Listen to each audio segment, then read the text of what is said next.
All right, this morning I want to hand out some very constructive advice, especially to you young men. You older men probably won't find much of a need to hear this, but you might want to listen anyway. But to you young men in particular, you need to hear what I'm about to say, all right? Because I have experienced the mistake I'm getting ready to discuss with you. I'm going to tell you something. It hurts a lot when you do it. It's stupid. It's foolish. But we all do stupid and foolish things. I want to kind of head something off the past if I can. Just a little bit of a warning to you. So what brings this up is that I'm reading a book right now called Of Human Bondage. It's written by Somerset Maugham. He happens to be my favorite writer. And he's a British writer. He's long been dead now, but he was a playwright, and he just wrote fantastic short stories and novels. And I highly recommend anything he's ever written. So, if you ever find a book by him, then you need to pick it up and read it, because you will learn a lot about life. You will learn a tremendous amount about human behavior. All right, so you need to read his books, but there's a lot of authors you could read that I could describe like that.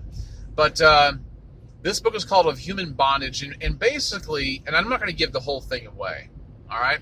Basically, what this is about is a young man named Philip Carey, and he has a social disadvantage in life, all right?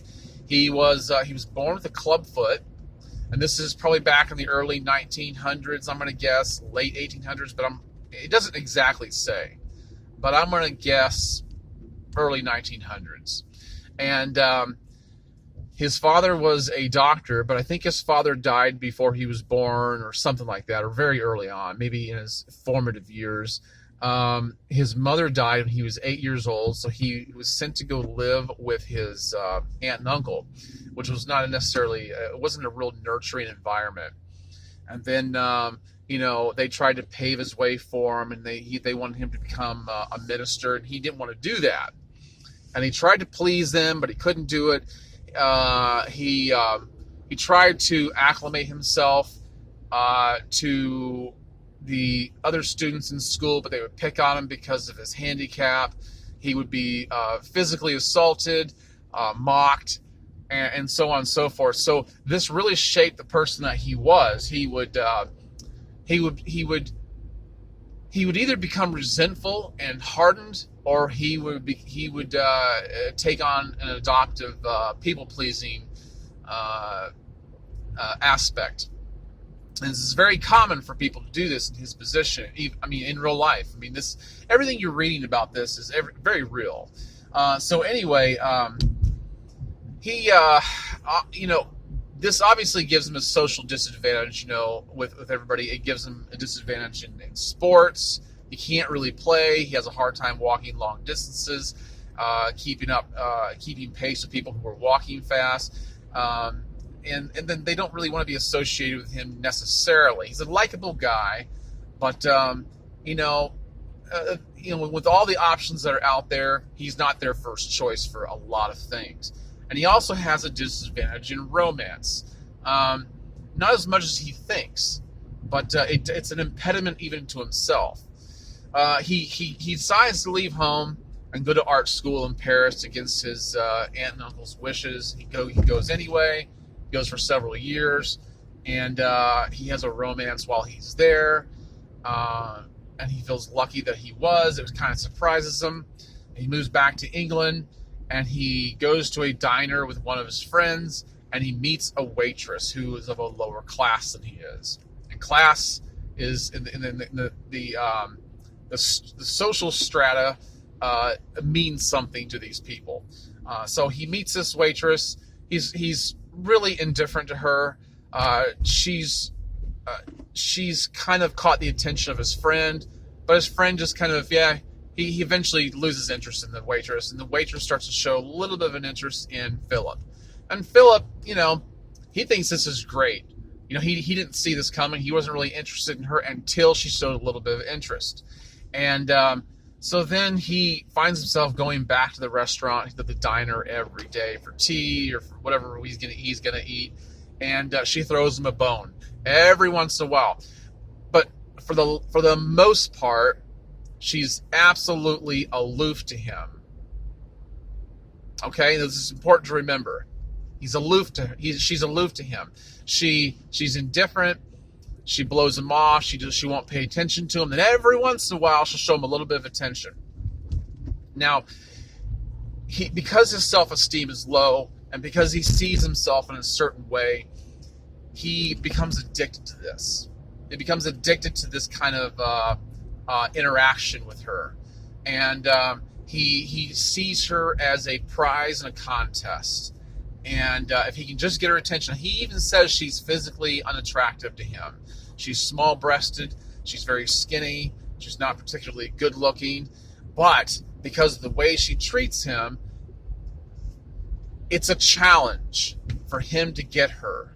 And this is something I want to talk to you about, because there's a lot of advice out there about behaving this way with other people, whether you're dealing with other women or other men in a social situation. You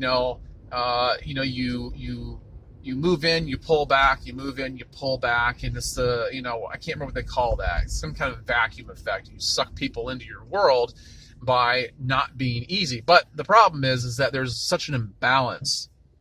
And here's the crux of what I want to talk to you about, especially to you young men. You're going to have women in your life who have an abundance of opportunities. They have a lot of options. They don't need you necessarily, which makes them think that they can treat you in a certain way. Good women will not do this.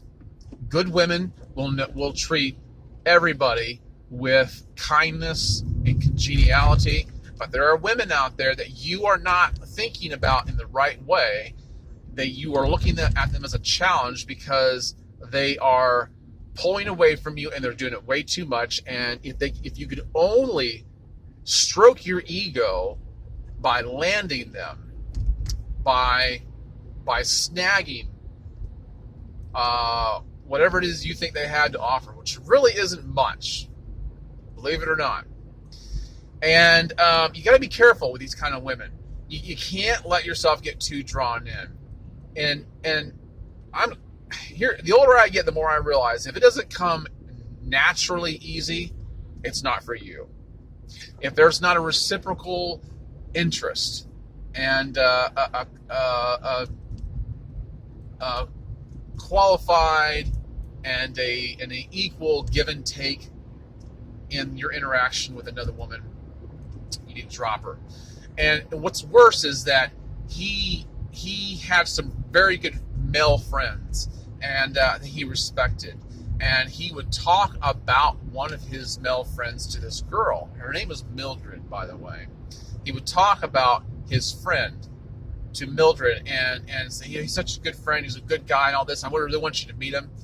And she fell for the guy because he talked so highly about his friend.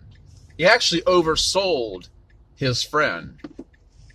And he would tell her about his amorous conquest and his ability to land to the women. So, he's such a charismatic guy. Well, I mean, you might be listening to this and think to yourself, well, that's really stupid. Well, you're right. It is really stupid. But you know what? A lot of people do this. I did this one time. Believe it or not. That's how dumb I was. But I did this one time. And I got to back up here. I did this with my brother. My older brother, and I still love him to death. I still respect him a lot. And he's one of my best friends. And but years and years ago, I had a girlfriend. Not for very long. But I was talking to her about him. And I was telling her all about, how much I like him, what a great guy he is and everything. Behind my back, she tried to get with him. And boy, that hurt. That made me so mad. And so you've got to be careful about how you talk about other guys in front of your girl. Now, you might be saying, well, if my girl does that, then I don't need her. Well, you're absolutely right. And don't test don't test to find out. Don't test a woman to find out what kind of person she is by doing this. And but you got to be careful. Don't oversell other men to your woman just because you respect another man, another friend of yours so much. I get that your buddies are the kind of guys you want to hang around with. In fact, if you try to sell to her that you want to go hang out with your friends so much because they're so likable, she might try to find out why. And then she might fall for him, and you think, well, that's terrible. You're absolutely right. It is terrible, but it does happen, and it happened to me. And but you need to be very careful. You know, with a lot of these women, you've got to understand that they have a lot of options. And if a woman with all of her options, with all of her opportunities, if she still doesn't treat you with kindness and congeniality, and most of all respect, then you need to get rid of her, because that's not going to change. It's only going to get worse. Mark my word.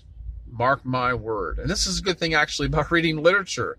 In literature, you can see interactional, personal relationship dynamics and learn from them. So if you don't read, you're missing out on a lot of wisdom. And so that's what I had to share with you today. Be careful about these women that you're with. Vet them carefully. Not demand. I recant that word. Expect reciprocity. Expect an equal give and take in this game of love that you are involved with. And if she's not loving you, and she's not respecting you, then you need to move on, because it's just not going to get any better. That's what I have to say about the situation, guys. I hope that you've gotten some wisdom from that, and that it'll prove to be a benefit to you. If you like this video, hit the thumbs up, and subscribe if you haven't already. Do share this with your friends, because I'm sure there are some guys in your life, some friends that you think to yourself, they need to hear this. Make sure they do. All right, guys, I will catch you in the next one. Have a great day. Bye-bye.